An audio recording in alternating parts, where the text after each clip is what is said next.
Hello, welcome to Simply Living Tiny. My name is Brenda and I live in a tiny house with my little dog Buddy, and each and every week we share our adventures with you here on YouTube. And if you're new here, welcome, and if you've been watching the videos, thank you so much and welcome back. And today is such a beautiful day, I thought that we will come outside and do the video outside. And so I hope that you enjoy wherever you are, that you're enjoying your day too. I got me a little list here to help me stay on track. Probably the most common question that people ask me is, why did you decide to go tiny? And do you have any regrets? So I thought I would share that with you today. Why did I decide to go tiny? And after living in a tiny house almost 6 years, do I have any regrets living in a tiny home? Before we get into that today, I wanted to share with you the sponsor of today's video, AMZCHEF coffee grinder. Do you like coffee as much as I do? If so, then you're going to enjoy the sponsor of today's video, AMZCHEF coffee grinder. So what kind of coffee do you like? Do you like just the regular brew coffee? Do you like espresso, cappuccino, French press? Well, this coffee grinder is going to help you to make the coffee that you love. And I'm going to tell you a little bit more about this product as we unbox it. It has 75 precise grind settings, anti-static and anti-clogging technology, and a quiet motor. It yields 99.8% high yield rate with advanced air blowing and technology with minimal residue. Bean hopper lid and a cleaning brush, a bean hopper, a conical burr, an anti-static generator with a removable grind nozzle that's magnetic, an LED light, grind setting, a grind time knob, port filler guide, 2 port filler cradles, an airtight container to keep your coffee fresh and great for travel, and a hopper bellow.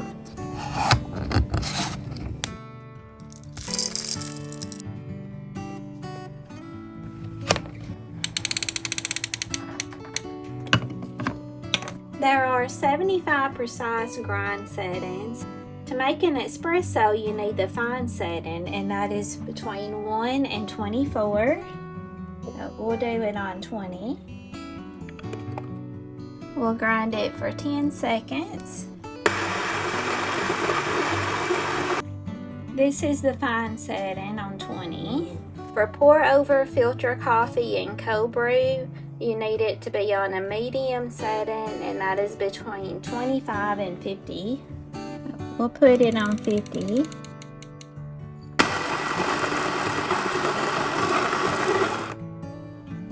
This is the medium on 50.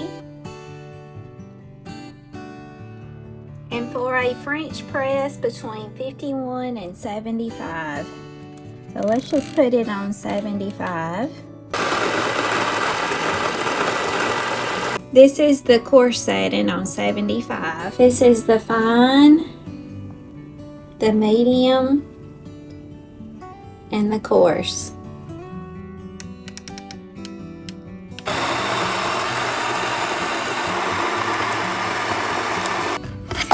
And it's that easy, and you have fresh ground coffee beans. Don't you love the smell of fresh coffee? And it comes with this really cool container. And it's airtight, so it keeps your coffee fresh, and it also makes it easy to carry it with you wherever you're going. If you're traveling, this is a perfect container to take with you, and you know that your coffee is going to be nice and fresh.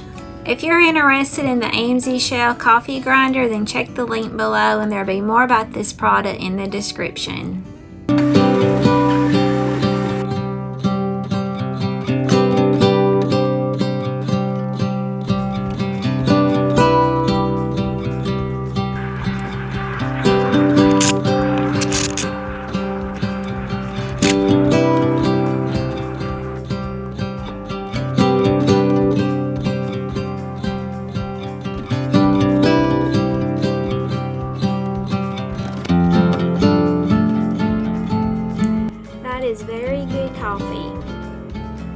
Enjoy!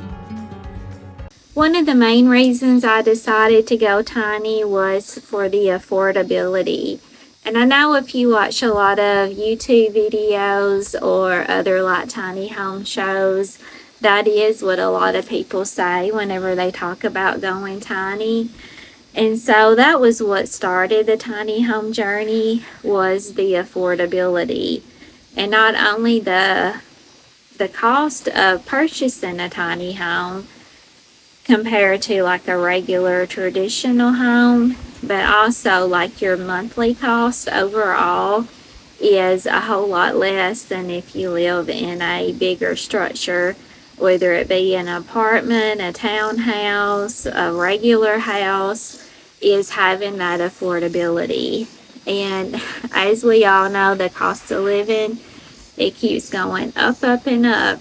And finding a home with that affordability where it's not a strain on you month after month after month, the rising cost of like renting or even purchasing a home, I have found personally my monthly payment on the tiny home, it doesn't change. And so you do have some peace of mind with that you have that stability, that you know what's going to be going out month after month. I do know a lot of people, they'll say, you know, my rent jumped up to $300 a month. And with me being in a tiny home, I don't have to worry about that, about my landlord raising the rent prices on me, causing an even larger strain on my finances month after month. And not only just the affordability as far as the cost of the tiny home, like your maintenance cost is less, your electric is less, and then I have gas. I use that for cooking, so I only have to fill up my gas tank. So I have a backup if one runs out. And I just got it filled this year, and I hadn't had it filled in probably, I don't know, in a year, maybe longer than a year. And so it's very affordable, like your overall monthly cost to keep up a tiny home, because it is a much smaller structure, so it doesn't cost a lot to heat and cool, and then if you use gas, it doesn't cost a lot for that either. And plus, thinking about the affordability is that if you're like me, if you have to get a loan for your tiny home, you're not going to be looking at like a 30-year mortgage. You can pay it off in half the time, if not even less than that. And so not just looking at your month over month cost, in the long run, like paying it off is going to take a whole lot less time to be able to pay it off if you have to get a mortgage for your tiny home.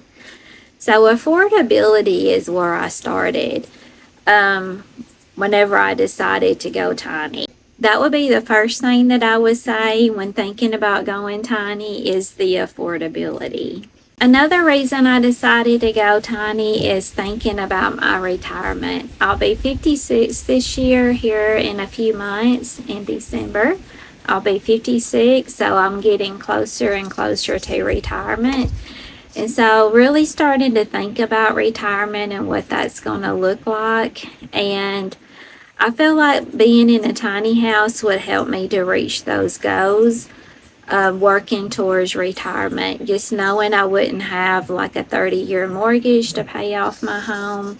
I could have it paid off in half the time, and that would help me prepare myself financially to be able to retire. And not just thinking about the financial part of the home, but also thinking about what it takes to maintain your home whenever you're thinking about retirement. I know a lot of people that are older that have worked their whole life they have property, they have their home, they may have other structures, but it takes a lot of energy and also a lot of money to take care of those things. And I know a lot of people who have sold a lot of their belongings just because it became too much to try to take care of their things, take care of their house. It makes them feel overwhelmed. And the cost of it to keep up the home, like if you have to replace your roof, it's a bigger structure, so it's going to cost a lot more for those types of repairs.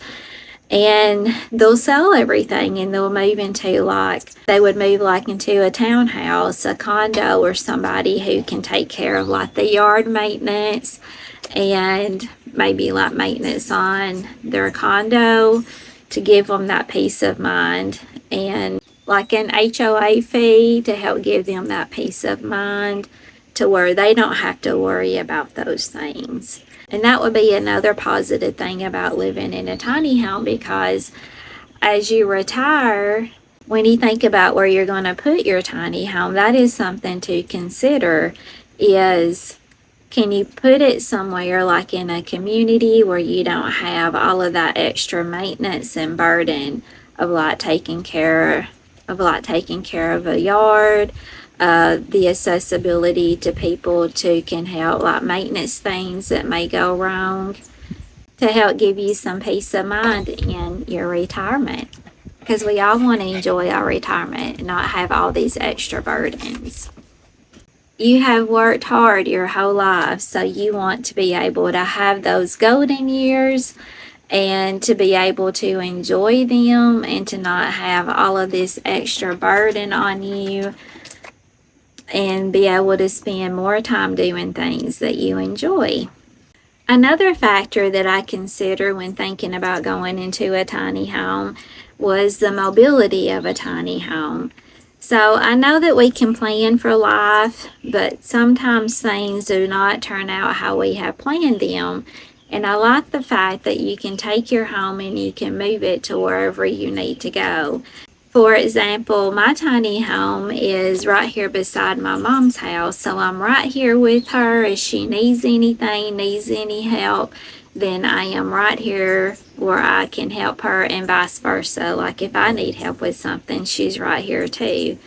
So we have our own little community with each other. Another example is if you had a change with like a job opportunity in a total different area, you can move your home to that new location.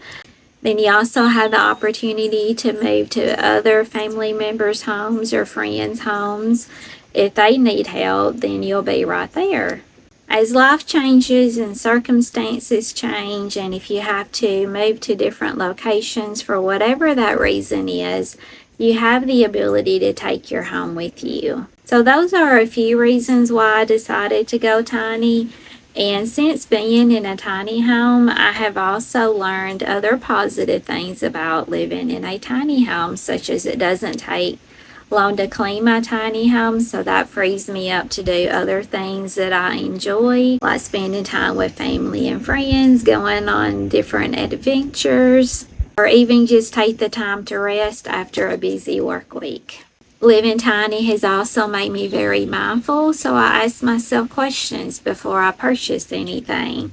Like, is that something that I really want? Will it serve me? Do I have a place for it in my little tiny home? And will it be burdensome to me? Would it be something that I'm going to have to maintain all the time? Is it something that I'm going to find that I don't use very often? And so asking yourself those questions before you make purchases, whether big or small. I can't tell you how many times I've been in a store just from my old habits of living in a smaller space. I'll find something, it's cute, it might be on sale, I'll put it in my buggy. But since living in a tiny home, I'm staring at this new item in my buggy and I start asking myself these questions. Like, do I really want this? Do I have a place for it? Does it bring me joy? And most of the time, I take it out of my buggy and put it back on the shelf, because the answer to those questions is no, this is an impulse buy. Put it back. I've also noticed living in a tiny home, it has helped my creative skills. For example, whenever I was thinking about the kind of furniture that I was bringing into my home, usually in a regular circumstance that you find, say, a living room suite or a bedroom suite and you just love it and you just purchase it and bring it home. But whenever you're living in a tiny home, you have to kind of think outside the box and think about where am I going to put this furniture in my home? What kind of uses would I get out of it? Will it be multifunctional? Like in choosing in my living room, I have a couch and an ottoman. And so I wanted to make sure it was very comfortable, not just to lounge on, but also it could serve me in other ways. And the one that I chose, it offers storage. And so it served me in two ways, not just a place to sit, relax, but also to help store things. Because in a tiny home, you don't have closets everywhere. So you have to come up with ideas on how to store things that you don't use very often, things that you don't really necessarily need to get rid of, things that you do need to hold on to, such as seasonal clothing, shoes, blankets, your bed linen, things like that. It can help store those items that you're not necessarily going to be using every day, but you do need to have them for future needs. Another way living in a tiny home that has helped my creative juices to flow is to get creative in my space. And in my tiny home, I love like the beach. I just love the beach. That's one of my favorite places to go. My tiny's not at the beach, so since I can't be at the beach, I brought it to me. And whenever you walk in my tiny home, it feels like a beach. It has like a beach cottagey vibe. And so it made me be creative on how to bring that type of personality, the feel, the beach vibe into my home. And I did that by doing simple things like I whitewashed my walls, I changed my faceplates, like where you turn the light off and on, and I changed knobs on my cabinets to help bring that vibe into my home. And it didn't cost very much, but it really added a whole lot of personality into my home. So there's a few ideas. And also the type of curtains that I have in my home, that really brings a lot of personality too to your space. Do I have any regrets living in a tiny home? Well, I can tell you there have been days where I questioned my choices. Like whenever I had trouble with my hot water heater and it didn't work for like 5 or 6 months. Whenever I had issues with my pipes freezing, whenever my washer dryer combo kaput on me, whenever you're facing challenges like that and then not knowing where to go to help find somebody to help you to fix those things, to help problem solve, there have been times when I was like, maybe this was not the right choice for me. And during those difficult times, although it is no fun whatsoever, it helps to build character, helps to build your resilience, it helps you with problem solving skills, and it helps you to gain all of this information and new knowledge and to also be able to share it with others. So if you are facing difficult challenges, just take a deep breath, calm yourself down, and tell yourself there is a solution to this problem and it is all going to work out. It's all going to be fine, and it will. Well, I hope you enjoyed this video today. If you did, don't forget to give me a thumbs up. Don't forget to subscribe if you're not subscribed. Ring that bell so you don't miss a notification, and leave a comment if you know somebody that would enjoy the video. Share it with them. And I hope that you go out and you make it a great day. God bless. You be safe, and we'll see you on the next one. Bye-bye. What's Buddy doing? But he's over here lounging in the shade. Buddy, what are you doing over here? Huh? What you doing? What you doing over here? Now just hanging out, enjoying the day. Hanging out, enjoying the day.